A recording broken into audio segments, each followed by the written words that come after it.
జగన్మోహన్ రెడ్డి గారు నవరత్నాల్లో భాగంగా ఆ రోజు ఎన్నికల సమయంలో 2019లో పేదలందరికీ ఉచితంగా ఇళ్ళు ప్రకటించడం జరిగింది అధ్యక్ష. కానీ ప్రభుత్వం వచ్చిన తర్వాత ఇదే హౌస్లో మేము కూడా ఉన్నాం అధ్యక్ష. 300 చదరపు అడుగులకి ₹1 అన్నారు. లబ్ధిదారులు కట్టే డబ్బులు 300 చదరపు అడుగులకి 50,000 అయితే 25,000కి తగ్గించామన్నారు.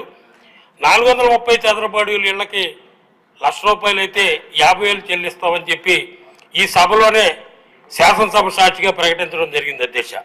కానీ వాళ్ళు కట్టిన డబ్బుల్లో 25,000 కానీ ₹1,00,000లో మిగిలిన 50,000 కానీ సుమారు 400 కోట్ల రూపాయలు ఈ 2.5 లక్షల టిట్కో లబ్ధిదారులకి ఇంతవరకు డబ్బులు రిటర్న్ ఇవ్వలేదు అధ్యక్ష.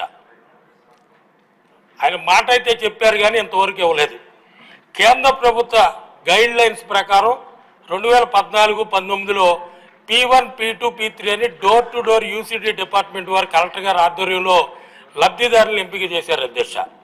ఆ లబ్ధిదారులు అందరూ కూడా 2018-17లో డీడీలు కట్టారు టు ది కమిషనర్ జీవీఎంసీ అని చెప్పి. ఇప్పటి వరకు కూడా తర్వాత మళ్ళీ జగన్మోహన్ రెడ్డి గారు వచ్చి మళ్ళా రాజకీయంగా లబ్ధిదారులను ఎంపిక చేసి నిజమైన లబ్ధిదారులకి అన్యాయం చేయడం, పార్టీ పేరు చెప్పి అన్యాయం చేయడం జరిగింది అధ్యక్ష. దయచేసి మీ ద్వారా మంత్రి గారిని నేను కోరుకునేది ఏంటంటే దాని మీద దర్యాప్తు చేసి నిజమైన పార్టీలకు అతీతంగా నిజమైన పేదవారికి ఇళ్ళు అందించవలసి ఉంది. అంతేకాకుండా ఇప్పటి వరకు ఇళ్లలోకి దిగలేదు. వాళ్ళకేమో ఇందాక పెద్దలు గణబాబు గారు కూడా చెప్పడం జరిగింది.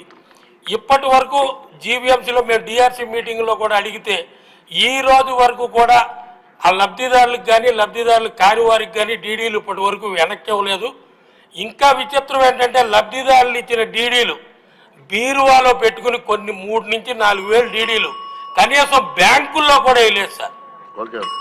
మంత్రి గారు నేను కోరేది ఏంటంటే జీవీఎంసీలో ఇమీడియట్గా దీని మీద తగిన చర్యలు తీసుకుని ఈ ఎంక్వైరీ చేయాలా, మా డిమాండ్ అదే సార్. ఈ టిట్కోళ్ళని ఎమ్మటే పూర్తి చేయాలి. అంతేకాకుండా జగన్మోహన్ రెడ్డి గారు ఎక్కడో సిటీకి 50-60 కిలోమీటర్ల అవతల కొండవాళ్ళు ప్రాంతంలో వర్షం వస్తే మునిగిపోయే ప్రాంతంలో జగనన్న ఇళ్ల కాలనీలు అని చెప్పి 48 గజాలు ఇచ్చారు సార్. ఋషికొండలోనేమో ఆయన టాయిలెట్ 1000 గజాలు, పేదవాడికి 48 గజాలు. రేపు పొద్దున కూలివాడు విశాఖపట్నం కూలి పనికి రావాలంటే వాళ్ళ సాయంకాలం బస్సు ఎక్కాలి సార్. బస్సు సౌకర్యం కూడా లేవు. వర్షం వస్తే పడవలు వేసుకుని తిరగాల.